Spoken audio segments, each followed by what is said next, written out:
Now, Tottenham have shocked everyone and got over the line Kolo Muani on a loan with an option to buy for next season. And in this video, we're going to talk about exactly why he is a player that can surprise many this season. So let's get into it. Now, despite not necessarily getting their main targets at the start of the summer, with Kolo Muani and Xavi Simons coming in the last couple of days, Tottenham have had a really good into the window, which will really help them in the future. Now, Kolo Muani was a player that looked like he was going to Juventus and is a player that is very prolific at the top level. If you look at his goals and assist stats when he's actually playing full front, he's a very good player at linking up and working with teammates, and there's also a player that can play in multiple positions. At PSG, he was basically played everywhere, but even at Frankfurt, he played out on the right quite a bit, so if you had to, you could always do that in this game. Now, just being honest, I think that obviously Kolo Muani is going to be a backup for Tottenham. I don't think he's going to be that natural starter, a little bit like Tell, but can also come in to be a good player in the future. Now, at the moment, it kind of seems like Frank prefers Richarlison, and I think there's reasons why he's really good in the air. He's physical, he's aggressive, runs a lot. I can understand why he likes Richarlison within the team. And also this midfield, I have no idea what's happening. Sarr should be the only guarantee, I think, because I think he's excellent. But I think there's always ways you can bring Gray out, bring Polinia in, bring Simons in, hopefully now when he comes into the team. So there's a lot of stuff you expect to change that as well. Now, personally, when I look at Kolo Muani, I look at a facilitator in the team. As a front player like this in a 4-3-3 as a striker, I don't think he's very good. I think he's a player that can run in behind the defences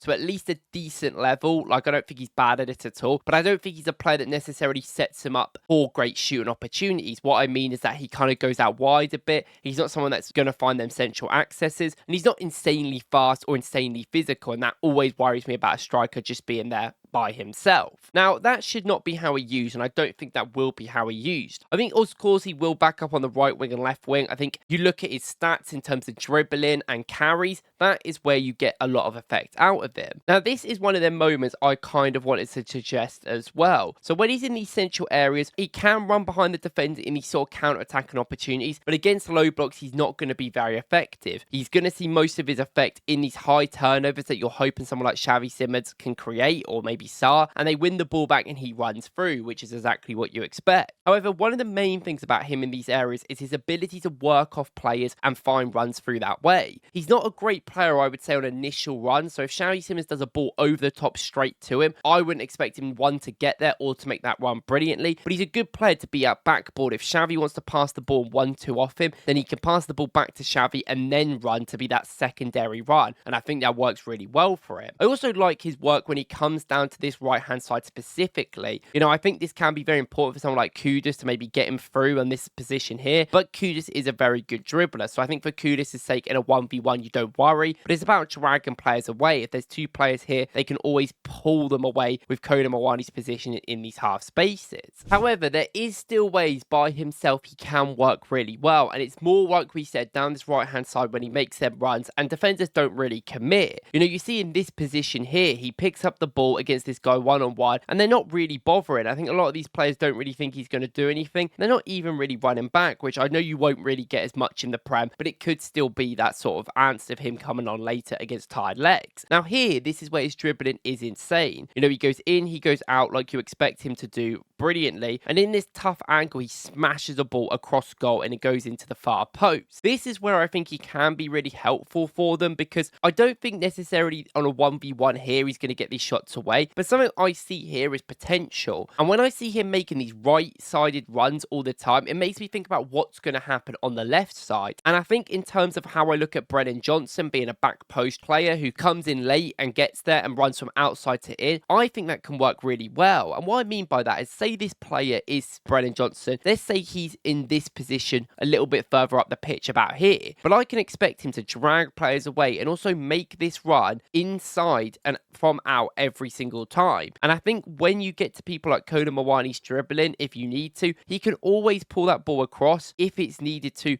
get that chances for Brennan Johnson. And I actually think that just gives more coverage of Brennan Johnson than ever, and I think he's got loads of Kudus anyway, but I think it gives you another option. If Kudus isn't in the team, I think this guy can play as a right winger. I don't think it's going to be the biggest thing in the world. He's not insanely quick compared to Kudus, and his delivery isn't amazing, but I think that's things that won't matter as much when he gets into this space. You know, if he finds this space alone, all he has to do is put one slide ball across. So much easier than a hard ball they would have to do usually. Now, I also like him because I do think in the box, when you need a goal late on, having someone like Richarlison in the middle and then Kolo Muani as well, or maybe even a Solanke, is a great idea because his movement is pretty good at getting into the box, I will say. You know, he goes left, he goes right. He has got a nice little intertwine of scoring goals, and there's a reason why he scored as many goals as he has in his career, because of this movement in the box of being able to find that space and score a goal. But the best thing he's going to do is link up play, and I yet again think Kolo Muani is an option off the bench late on when you need a goal, a little bit like Tell, to work off other players. You know, he'll occupy spaces in the box, he will pull players away from others because of his intelligent movement, but then he also will find other players. You know, he can knock this ball down to this guy, and this guy can play it through or shoot. This is something he is very good at, and I think when you use him in a front one by himself, there's problems sometimes, and I think there will be problems for Tottenham if they do try to do that, unless it's like late on in a game and it's not too much of a detriment, depending on game state. But I think in this instance, you want him playing in the front two. His link-up play is his best work. He's a facilitator striker. He can score some great goals, but it's not consistent and it's not going to be. So he needs to work off other players, and they need to work off him. Maybe moving Xavi Simons into a little bit of a 4-2-4 in certain situations could be a way to do that. I like that. It would have to be against some poor opponents, you would have to say. But I think Frank will find the best out of him. It's not really like an exact Frank player, but I do see some similarities to him and maybe someone like Visser low key. So maybe you can find a way to make him work in this team, at least on the bench, because it's not ultimately the biggest side in the world. It is a loan, and it will be coming in for the bench spot. Now, overall, let me know in the comments what you guys think about Kolo Muani, and let me know what you guys think about his potential ability at Tottenham. I think it's a good signing. We'll have to see what the fee comes to if they end up buying him permanently, because that was my issue with Tell. But I think overall, as a backup, you've seen the injuries already this year that everyone's got. It is needed. Thank you guys for watching. Please subscribe for any more videos on Tottenham, and I will see you in the next one.